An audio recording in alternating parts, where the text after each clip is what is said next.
is very near.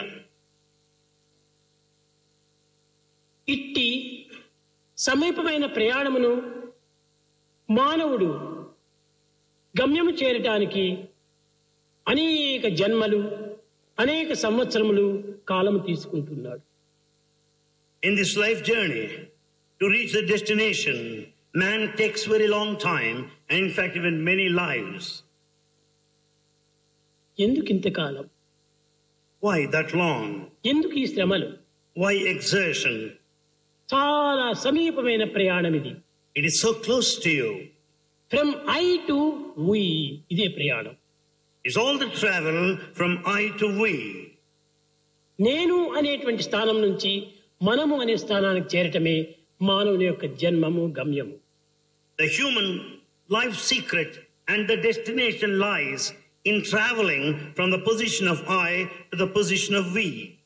ఈనాటి యువతి యువకులు యావత్ ప్రపంచం నందున్నటువంటి యొక్క విషయంలన్నీ కూడాను తెలుసుకొనుటకు గుర్తిస్తున్నారు, ప్రయత్నిస్తున్నారు.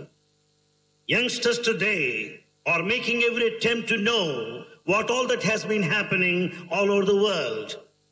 కానీ ఒక్క ప్రధానమైనటువంటి యొక్క సత్యాన్ని గుర్తించుకోలేకపోతున్నారు. But they are not able to understand one fundamental truth. యావత్ ప్రపంచం నందు గల సమస్త విషయములు కూడాను గుర్తించినంత మాత్రమున మనకు వచ్చే ఫలితమే మాత్రము లేదు. You are not going to be benefited at all by coming to know what all that is happening everywhere. ఎన్ని శక్తులు సాధించి కూడాను ప్రయోజనం లేదు. It's all useless, all capacities. లోకములో వేలాది మంది మేధావులు ఉన్నారు. There are thousands of intellectuals in the world. లోకములో వేలాది మంది అనేక మంది పండితులు ఉన్నారు. There are many scholars too. కానీ విద్యావంతులు ఉన్నారు. There are educated people. గొప్ప తెలివితేటలు గలవారు ఉన్నారు. Highly intelligent are present. కానీ But ఉండి ప్రయోజనం ఏమిటి? what for all these people? Why? మొట్టమొదట తనను తాను తెలుసుకోవాలి. First one has to know who he is, to know one's own self. తనను తాను తెలుసుకొనక ఎన్ని తెలుసుకుని ప్రయోజనం ఏమిటి? Know thyself. All the rest will be useless if you do not know that. ఇవన్నీ కూడా నిరుపయోగమైనటువంటి పనులే, నిరుపయోగమైనటువంటి విద్యలే. All the rest will be in vain, useless knowledge. కనుకనే మానవుడు తెలుసుకోవాల్సినటువంటిది తన తత్వాన్ని తాను గుర్తించడానికి ప్రయత్నించాలి. Man has to know his innate true nature first of all. యువకులారా, Youngsters, యూతులారా, men and women, మీ జీవితం చాలా దీర్ఘ ప్రయాణం చేయవలసినటువంటిది. your life is a long journey. ఇలాంటి ప్రయాణం లోపల less luggage, more comfort, make travel pleasure. Follow the principle, less luggage. ఈ కోరికలు అనేటువంటివి ఈ లగేజ్ గా ఉంటున్నాయి. Your desires constitute the luggage. వీటిని క్రమక్రమేణా మీరు తగ్గించుకోండి. You have to lessen the burden of desires. మనకు భర్త ఏం కోసం వచ్చింది? Why are we born? కేవలం తినటం కోసం, త్రాగటం కోసం, నిద్రించటం కోసం, సుఖించటం కోసం వచ్చింది ఆ జీవితం. The life birth is not for food, raiment and shelter, for eating and drinking. No. The best way to love God is to love all, serve all.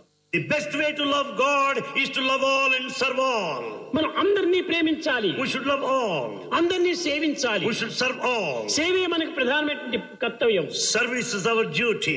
కానీ ఈ డ్యూటీ ఆ డ్యూటీని గవర్నమెంట్ డ్యూటీస్ కాదు మనకు. It's not official duty or government duty. తోటి మానవులను సేవించి, We should serve our తోటి fellow మానవులను brethren. ఆనందపరిచి, We should make brethren happy. తోటి మానవులను సుఖపెట్టడమే మన యొక్క కర్తవ్యము. Our duty lies in making our brethren happy. కనుకనే మొట్టమొదట మనము సర్వీస్ లో ప్రయాణం కావాలి. First we should take the path of service. ఈ సర్వీస్ లో మనం ప్రయాణమైనప్పుడే మానవత్వం అనేటువంటిది సార్థకం అవుతుంది. When once we take this journey of service, our life would be redeemed. Highest Sadhana is to transform love into service. The highest form of sadhana is to transform love into service.